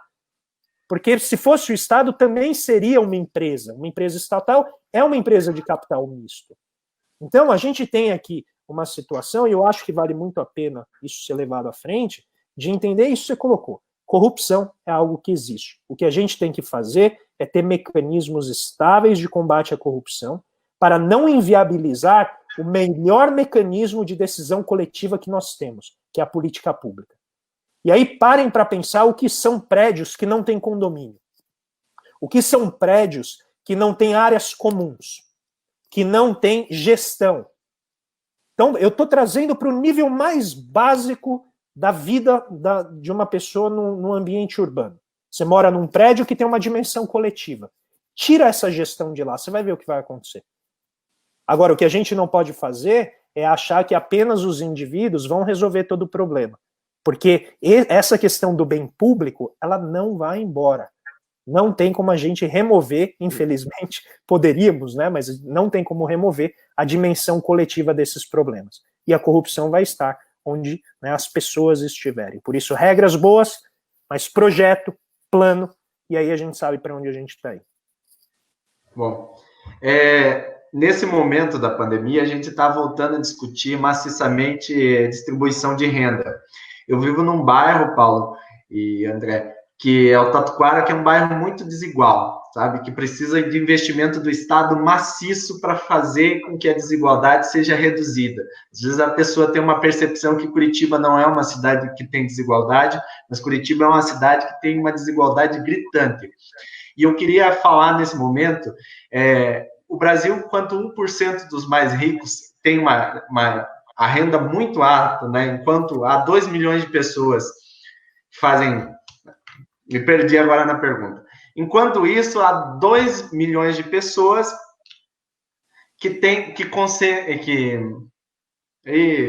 agora eu estou perdido. Mas o sentido da pergunta é o seguinte: como que a gente vai falar de desenvolvimento, de investimento estatal, e sem falar de distribuição de renda? Acho que é importante a gente levar esse ponto. Como linkar desenvolvimento e distribuição de renda?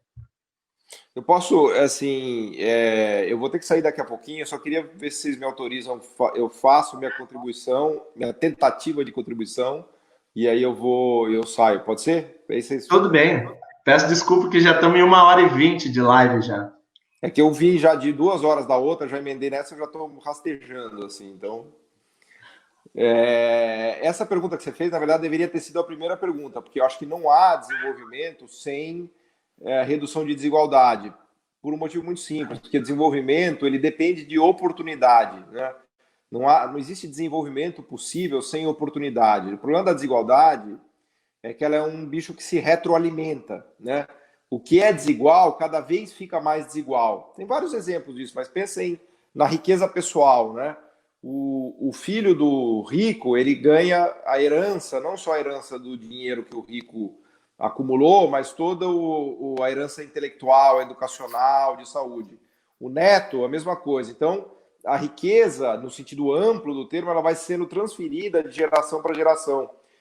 Enquanto que com o pobre acontece exatamente o oposto, né? Porque não há essa transferência intergeracional de oportunidades, né? O sistema capitalista ele é muito ruim para reequilibrar o sistema. Eu estava lendo um livro que ganhou o Pulitzer nos Estados Unidos, maravilhoso, sobre a coisa dos escravos e de como a incapacidade dos escravos de acumular estoque de capital causa até hoje uma desigualdade gigantesca de renda nos Estados Unidos, né? Então, como o escravo e depois o negro na sociedade americana, ele nunca teve estoque de capital, porque ele não era sequer capaz de acumular dinheiro para comprar uma casa, que era uma casa que ele deixaria de herança para o filho, ou títulos públicos, investimento em ação, que fosse. Então, esse negócio vai se retroalimentando e a desigualdade só tende a crescer num sistema puro de mercado e capitalista. E aí aparece a função-chave do Estado. O Estado, que é o instrumento de ação coletiva por excelência, né, como o André também colocou, é o único capaz de reequilibrar o campo de futebol, porque no sistema capitalista, quem nasce pobre tem muita desvantagem. Então ele precisa jogar futebol com um cara que pensa num campo inclinado, em que algumas pessoas têm que fazer gol num gol que está lá em cima do campo, e outras pessoas que jogam de cima para baixo têm que fazer gol num gol que está lá embaixo, né? Então, existe uma assimetria fundamental criada no sistema econômico pelo mecanismo de mercado que é muito ruim, que tira oportunidades, né? E o Estado que é capaz de reequilibrar esse campo de jogo. E eu sempre não me canso de citar o exemplo da NBA. Aliás, até esses dias me mandaram uma matéria no New York Times. Exato. E até parece que eu plagiei, mas se vocês olharem no meu blog, tem post de 7 anos atrás em que eu já falo isso. Porque intuitivamente sempre me pareceu um baita exemplo, que na NBA, o time que ganha, ele é sempre o último a escolher os novos jogadores do college, né, que vem do basquete do college, que eles são os maiores talentos vão jogar na NBA, né? Só que existe uma regra de escolha em que os campeões da NBA são sempre os últimos a escolher os jovens talentos. E os perdedores são sempre os primeiros a escolher os jovens talentos. Então, com isso, a NBA reequilibra, inclusive, a competição, que é o que dá a beleza do basquete da NBA, né? Ela tem um sistema de rebalanceamento, que, se quiser, é uma política de cotas, né? É como se houvesse uma política de cotas na NBA, em que o time mais rico é sempre o último a escolher o jovem talento, e o time mais pobre, né, no sentido de ganhou ou perdeu o campeonato, é o primeiro a escolher. Então, o Estado é o único ente capaz de fazer isso numa sociedade, numa economia capitalista. Só ele é capaz de dar oportunidade para quem precisa de oportunidade. E sem oportunidade, os talentos não se revelam. E aí tem uma outra questão chave, porque existe um desperdício de capital humano e de talento por conta de falta de oportunidade. Então, a pessoa que nasceu numa condição muito difícil, né, de educação, de saúde, até mesmo de saneamento, de tudo, de alimentação, de casa, ela não tem como desenvolver o talento dela. Então, inclusive para a economia como um todo, é um desperdício de capital humano gigantesco isso. Então, as oportunidades, a equalização de oportunidades é fundamental para que haja esse processo de aprendizagem. Vamos conectar com o começo aqui da nossa discussão, né? A aprendizagem, ela requer, antes de mais nada, oportunidade, né? Ninguém consegue aprender se não tiver oportunidade de aprender, né? Depois tudo bem, tem gente que aprende mais, menos, é mais competente, tem mais vocação, tem menos, aí é uma outra discussão. Aí a meritocracia pode começar a funcionar, mas antes de ter oportunidade, não existe meritocracia, existe o que a gente chama de topocracia, né? Que a posição que você está no sistema é o que manda, não é a sua competência, né? Então, a ausência de oportunidade cria uma topocracia, não uma meritocracia, né? A genuína meritocracia, ela depende de uma igualdade de oportunidades, né? Bom, eu quero agradecer a cada um de vocês por ter participado. Mais alguém quer fazer uma... Não, mas deixa eles falarem. Eu falei que eu precisava sair, mas não é para acabar a live. Pelo contrário. Não, fica... para vocês continuarem. André, então... Eu por mim, eu continuo, Luan, porque... então vamos continuar. Agora depende do Marco. O Marco é o nosso chefe aqui. Ele que manda. Então vai lá, eu vou nessa, deixar um abraço para vocês e agradecer. Obrigado. Vai lá, Paulo, um abraço. Obrigado, Paulo. Ô, Luan, eu até te aviso, desculpa que eu falei isso, mas é que eu e o Paulo, a gente já está tão acostumado em lives em que a gente tem que sair, às vezes, em momentos diferentes, que para mim já é normal, mas se você quiser concluir, vamos continuar o debate, é a audiência que manda, na verdade. Eu só queria, nesse ponto, eu vou colocar bem rápido dessa vez, para deixar o Marco falar, que eu quero aprender mais com ele. A questão da desigualdade, ela é central, e ela tem muito a ver com o tipo de sistema que a gente tem. Tá? Então eu vou começar com uma coisa bem ampla até a gente chegar no nível do município aqui. Né? Então, o sistema capitalista ele é feito de hierarquias de quem produz valor. Então você está lá, desde a empresa que está no norte da Europa, que produz algo que é muito caro, a quem está lá no oeste do Senegal produzindo tomate que vai tentar vender para os Estados Unidos. Então, você tem uma hierarquia. E é isso que gerou a ideia da CEPAL de centro e periferia. Centro é quem produz coisa cara e compra coisa barata, né? Vende caro e compra barato, e a periferia é quem compra caro e vende barato. Então você tem que vender muita coisa barata para poder comprar um pouquinho de coisa cara. E é isso que a gente dá o nome de divisão internacional do trabalho. Então cada um produz aquilo que está no teu quadradinho ali. Então você tem muita gente, muita terra, você vai produzir commodity. Essa commodity vai ter um preço baixo, o salário vai ser baixo porque tem muita gente concorrendo para produzir naquelas terras que tem, e você vai ter lá no norte pouca gente, muito conhecimento, produzindo coisas muito caras. Então, um exemplo bem concreto, a gente produz café, vende para a Nestlé produzir cápsula que a gente usa aqui na nossa cafeteira automática. E aí o preço da cápsula é 100 vezes o preço do nosso café produzido, ainda que ele seja parcialmente processado. Tá? Então, essa é a diferença. Aí a gente vai lá, vende o café para a Nestlé, ela junta com vários outros cafés, produz a cápsula, a gente importa e usa na cafeteira que a gente também compra dela. Pegando só um exemplo. Então, essa é a hierarquia que tem no sistema econômico mundial. O ponto é, você está na dianteira, querendo subir essa pirâmide, ou você está na base. Então, nós estamos na periferia do sistema.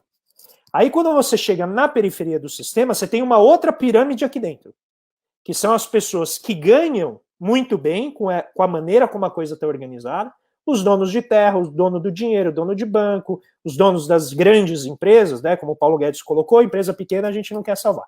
A gente só gosta de gastar dinheiro com empresa grande. Porque são essas que têm capacidade de gerar lucro, capacidade de monopólio. Aí você tem essa estrutura dentro dos países.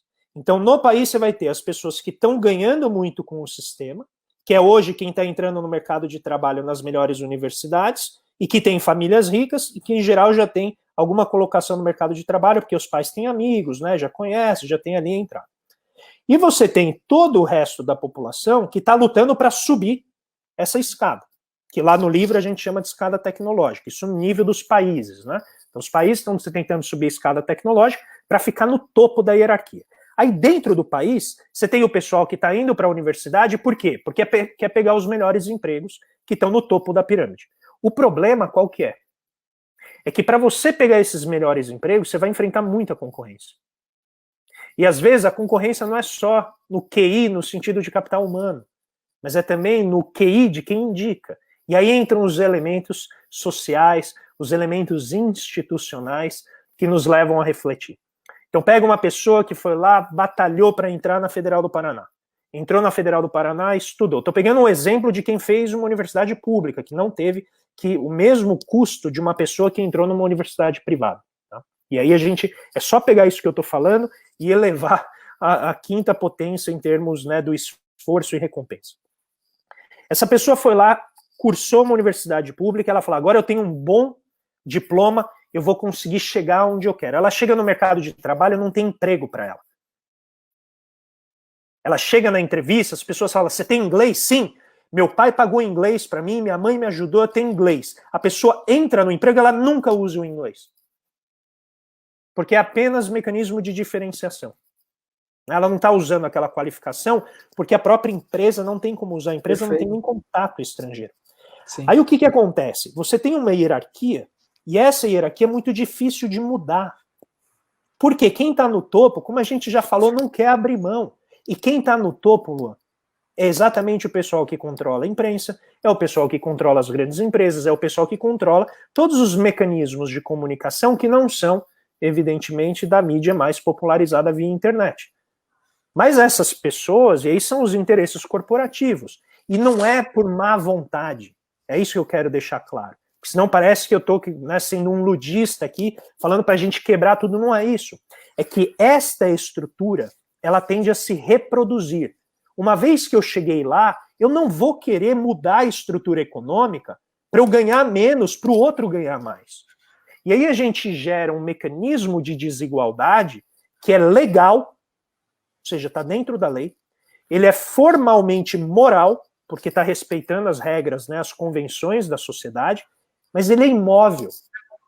E ele apenas reproduz aquilo que a gente já faz lá para o setor externo. E aí vem a pergunta, qual é a única maneira de você fazer isso? É encontrar um ente que seja forte o suficiente, que tenha a capacidade de mobilizar recursos que ninguém tem, e consiga mudar um pouquinho essa estrutura de esforço e recompensa. Mas toda vez que esse ente tenta fazer isso, quem está lá, evidentemente, vai reagir. Vai falar, eu não quero que você mude a estrutura de recompensa. Deixa eu deixar isso um pouquinho mais claro. Eu vou criar um centro de inovação em pesquisa de tecnologia ecológica. Então eu vou desenvolver uma série de produtos com base em uma tecnologia que usa a Amazônia como uma biblioteca. Tá? Isso é uma ideia que eu venho falando há algum tempo, que a gente chama na área ecológica de biomimetismo. Então, em vez de eu produzir gado, em vez de eu produzir soja, que implica eu ter que derrubar árvores, que implica eu ter que derrubar e destruir uma parte do ecossistema, eu vou entrar na Amazônia, eu vou pegar aquela planta, eu vou entender a propriedade que ela tem a partir das próprias comunidades nativas, que sabem muito mais do que a gente, como elas funcionam. Aí eu vou pegar aquilo e levar para o laboratório. E no laboratório, sem eu mexer um grama na floresta amazônica, eu vou aprender o que a floresta está me ensinando. Se a Amazônia for pensada assim, a gente não precisa destruir. Então para pensar o que é a política ambiental do Salles. Ele está derrubando seções inteiras da biblioteca natural do país para produzir mais carne. E nem isso está conseguindo fazer, porque, né, o Ministério das Alucinações Exteriores fica arranjando problema com os nossos maiores compradores, né, no caso China, né, Oriente Médio. E aí vem um problema. Como é que eu faço para empregar as pessoas e de uma maneira rentável? Então imagine todo mundo que está estudando hoje em federal, de repente para um grande polo de desenvolvimento tecnológico, onde vai ganhar 5, 6, 7, 8 mil reais por mês para pensar pesquisa básica. Porque nós vamos produzir os produtos daqui 20 anos. A gente vai produzir o mercado que não existe hoje. Não os mercados que já existem, que já estão ocupados pelas grandes empresas multinacionais. Mas fazer essa mudança é difícil. Por isso que a riqueza ela tende a se reproduzir e a se ampliar, gerando mais desigualdade. Porque quem chegou lá em cima tem as melhores oportunidades, não quer abrir mão delas, e quem está lá embaixo está tentando lutar dentro desta estrutura. Porque não tem, óbvio, não tem poder de organização de mudar a estrutura. Quem tem esse poder? A política pública. Mas a política pública só vai conseguir fazer isso de maneira sustentada se tiver uma coalizão social, uma coalizão política que traduza esses interesses ao longo de vários anos. E aí a gente consegue migrar o sistema de esforço e recompensa, para que a gente não tenha, por exemplo, o que eu gosto sempre de brincar, com dor no coração, possíveis Einsteins cortando cana. Então a gente pode ter brilhantes cientistas que estão hoje cortando cana ou fazendo algum trabalho que está derrubando a nossa floresta, em vez de estar, né, sendo utilizado de uma maneira melhor, mas essa pessoa precisa ser treinada. E aí a gente entra na dimensão de retorno do trabalho, então melhores empregos com melhor remuneração, pais e mães que conseguem cuidar das suas famílias, e a gente tem um olhar de longo prazo para o país. Isso vai reduzir a desigualdade por meio do trabalho, vai diminuir a necessidade de o Estado ter que dar transferências para as famílias, sem que elas, né, estejam trabalhando, ficar dando alívio de pobreza, que é super necessário, é indiscutível, mas pensando para o longo prazo, as pessoas podem trabalhar, não precisar desse apoio, e o Estado está sempre pronto para ajudar as pessoas que realmente precisam. Mas fazer essa mudança não é trivial, porque ela mexe com interesses muito poderosos. E mexer toda vez com interesses poderosos significa que a riqueza deles vai ficar menor. Cavalieri? Luan, eu vou tentar dar um exemplo aqui, já que você falou da nossa cidade, né? Da educação e das escolas, né? Eu tenho um colega aqui do Departamento de Economia, que ele é especialista em avaliação de políticas públicas de educação, né? E durante um bom tempo ele tinha um convênio aí com a prefeitura municipal que ele avaliava as escolas, né? Então ele chegou a acompanhar as crianças desde pequenas até saírem da escola, fazerem faculdade, até seus empregos, tá? E assim, o que ele constatou ao longo desse tempo de pesquisa, né? De que não há uma diferença tão grande entre as escolas particulares e as escolas públicas em termos do que elas ensinam, tá? Muitas vezes, e a mídia gosta de fazer isso também, né? Gosta de ser injusto com as nossas educadoras, com as nossas professoras, né, da rede pública, mostrando que o ensino público é pior e tudo. Não, o ensino público não é pior, e ele faz um cálculo, ele usa umas estatísticas lá que eu não entendo, mas ele faz um cálculo para compensar, para calcular assim, se o dinheiro que o pai e a mãe pagam na escola particular, ele realmente compensa você colocar o filho na escola particular e não na escola pública, tá? Ele chega à conclusão de que assim, compensa, mas ele compensa por uma coisa, pela chamada geração de rede, né? Porque a pessoa que estuda na escola particular, ela vai, desde criança, ser colega daquelas pessoas que vão ser juízes, desembargadores, filhos de grandes empresários, né? Com pais que trabalham em grandes empresas, com pessoas que vão ocupar cargos públicos importantes. Então, essa geração de rede quando você separa as crianças, e aí eu acho que falar de criança é fundamental, principalmente nós estamos aí indo para uma campanha do município, né, Lua? Primeira infância, né? Essa geração de rede, essa estrutura que se forma desde da infância separada, que tem essa clivagem no Brasil e aqui na nossa cidade, ela é muito importante de ser entendida e de ser combatida, e de a gente ter consciência de que a gente tem que combater isso, né? Esses tempos a gente falava com os outros amigos do campo liberal, né? Falando de vouchers, né? E aí, esses dias, uma colega minha da Universidade Federal, que estuda educação, né? Ela me mostrou um mapa de Curitiba, de aonde que ficam as escolas particulares, aonde que ficam as escolas públicas. Então, as escolas públicas estão principalmente nos bairros do sul, né? Aí da região onde você mora, né? Estão nos lugares, nos bairros onde, obviamente, as pessoas usam mais a escola pública. E as escolas particulares estão ali perto do centro, no começo da região norte da cidade, naqueles bairros onde o metro quadrado é mais caro, né?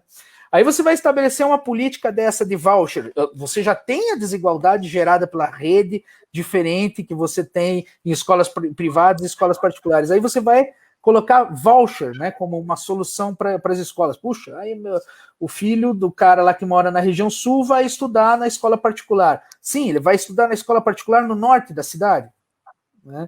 Então, como é que você vai instalar um sistema desse? Então, assim, eu acho que pensar, e é legal estar no PDT, porque o PDT tem essa mania pela educação, né? Isso vem lá do Brizola, o Ciro é um cara que faz um discurso muito grande com isso, e o Gustavo Fruit foi o cara que investiu, foi o prefeito que teve coragem de investir pesado em educação, né? Assim, investir mesmo, não ver a educação como custo, ver a educação como investimento e aumentar ano a ano o investimento em educação, o que infelizmente, né, nos últimos anos tem sido diminuído ano a ano, né, tem sido desconstruído o que o Gustavo construiu. Então, assim, olhar a educação, né, é talvez uma das formas, ou se não, eu acho que é a forma mais importante de combater essa desigualdade. Então, a gente estava falando aqui de universidade, de geração de ciência e tecnologia, de trabalhadores que precisam aprender, né? Se você não olhar para o sistema lá, o sistema municipal, que é do ensino fundamental, né, e tentar combater a desigualdade já ali, né, vai ser muito difícil a gente ter um país mais igual, sabe? E eu complementaria, Marco, essa tua fala, pegando tem um artigo muito importante, pouco famoso, do Piketty. Eu acho que quem está aqui nos acompanhando já ouviu falar dele pelo livro Capital no Século XXI, mas quando ele ainda não tinha se tornado uma celebridade, lá em 2001, ele publicou um artigo, que estava num livro, um compêndio, em 2001, em que ele diz o seguinte: a desigualdade, principalmente a intergeracional, se deve a duas coisas: o salário médio da pessoa em vida e o nível de riqueza que ela tem. Então a gente pode diferenciar, e por isso que eu comecei toda aquela explicação para dizer o seguinte: pega do plano global e chega no município. Pega a pessoa que mora, vamos pegar um bairro periférico, muito pobrinho, com baixíssimo acesso a recursos públicos, tal.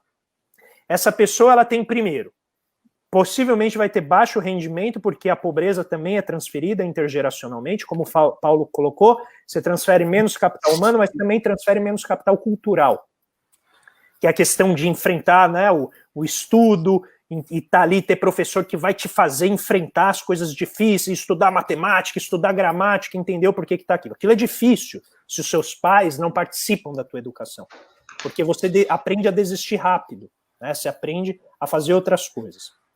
Aí você tem o segundo ponto, que é esse que está associado à riqueza, que tem a ver com, por exemplo, o lugar onde você vive.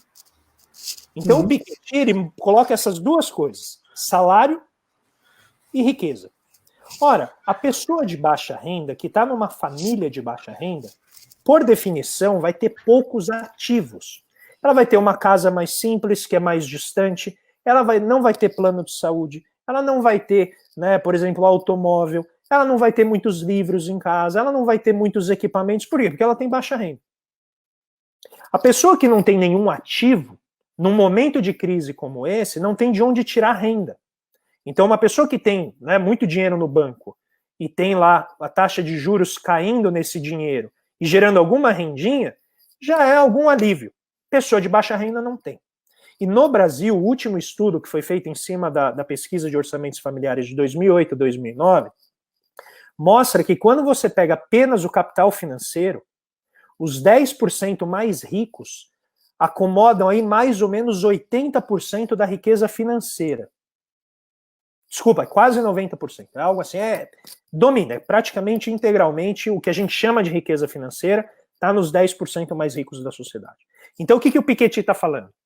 O que é o capital, né, vamos dizer, a riqueza? Seriam esses elementos que a família tem, um imóvel, automóvel, dinheiro no banco e tal. Como que você pode aliviar essa desigualdade? Por meio de bens públicos. Então, por exemplo, você ter um sistema de saneamento já faz com que o capital da sua família aumente. Você ter sistema de mobilidade que chega onde você mora, aquilo também é um ativo. Só que ele é coletivo, ele não é da pessoa, ela não precisa mais do automóvel, porque ela tem como se locomover usando o quê? Aquilo que está no coletivo. Se você tem um sistema, por exemplo, de universidade pública, a pessoa pega os Estados Unidos, onde não tem tanta universidade pública, a pessoa tem que desembolsar rios de dinheiro, se endivida, fica devendo para as universidades ou para os bancos durante muito tempo. Quando você tem universidade pública, você leva o capital que está disponível para cada indivíduo. Então, todos esses bens públicos que estão disponíveis no município, eles são mecanismos redutores de desigualdade. Então, se a gente pega, tirando a parte do salário médio, tá, que depende de coisas às vezes macroeconômicas, de, né, arranjos produtivos locais, de todas essas questões mais complexas. Eu estou falando de algo que o município pode fazer, Luan. Eu estou falando de coisas que têm a ver, né, com o poder do prefeito, com o poder do governador de estado de reduzir a desigualdade. Pegando esse artigo do Piketty. Se a gente oferecer bens públicos de qualidade, a gente automaticamente, por construção, é isso que eu quero dizer, por construção, você está reduzindo a desigualdade porque você está aumentando o capital público que vai ser aproveitado pelas famílias de baixa renda e de baixo capital. Qual é a perversão que ocorre nos municípios em geral, que o Marco colocou muito bem? Onde vai ter a maior densidade de equipamentos públicos? Exatamente onde tem pessoas de mais alta renda. Por quê? Porque isso valoriza o imóvel privado. Aí olhem a perversidade que é a falta de planejamento, né, quando você não consegue atender às necessidades de quem realmente as tem, você gera então um equipamento público riquíssimo para a pessoa de alta renda que nunca vai usá-lo. Enquanto a pessoa de baixa renda é expulsa para a periferia da cidade e ela usa o sistema para chegar na casa da pessoa rica. O resultado é, você está reproduzindo uma desigualdade que afeta os dois elementos da equação do Piketty. Porque essas pessoas geralmente não vão ter um salário elevado, porque elas vão estar em setores de baixa produtividade, com baixos, né, benefícios, com baixa proteção trabalhista e assim por diante. E você não está melhorando o capital das famílias mais pobres. Ou seja, você amplia a desigualdade, e isso eu estou falando apenas no terreno, né, na esfera municipal. Olha, quero agradecer, a gente já está em 1h47 de live. Muito obrigado, André. Até fica o convite a você voltar a conversar com a gente aqui, não só no Facebook, mas também em outras redes sociais. Ao professor Cavalieri, a todos que nos assistiram até agora, muito obrigado. Curta a nossa página no Facebook e acompanhe, que nós teremos ainda mais lives para discutir o Brasil, Paraná e Curitiba, principalmente. Considerações finais? Não, só agradecer o convite. Eu estou à disposição, adoro falar com vocês, né? É muito legal. E aí ter o nosso amigo aí, meu amigo mesmo de São Paulo, né, André? A gente está sempre junto aí nos congressos de economia e tal, conversando. Trabalhamos na mesma área de especialização. É muito legal, muito legal.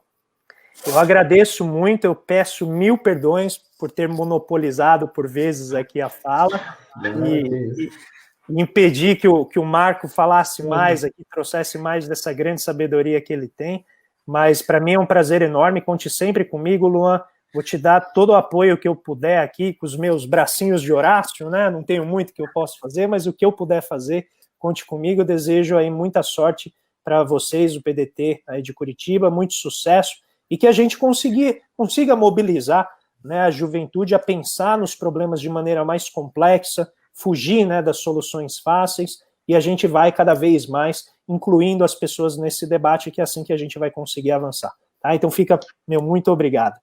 Valeu. Muito obrigado, e a todos que nos assistiram, boa noite. Boa noite, boa noite.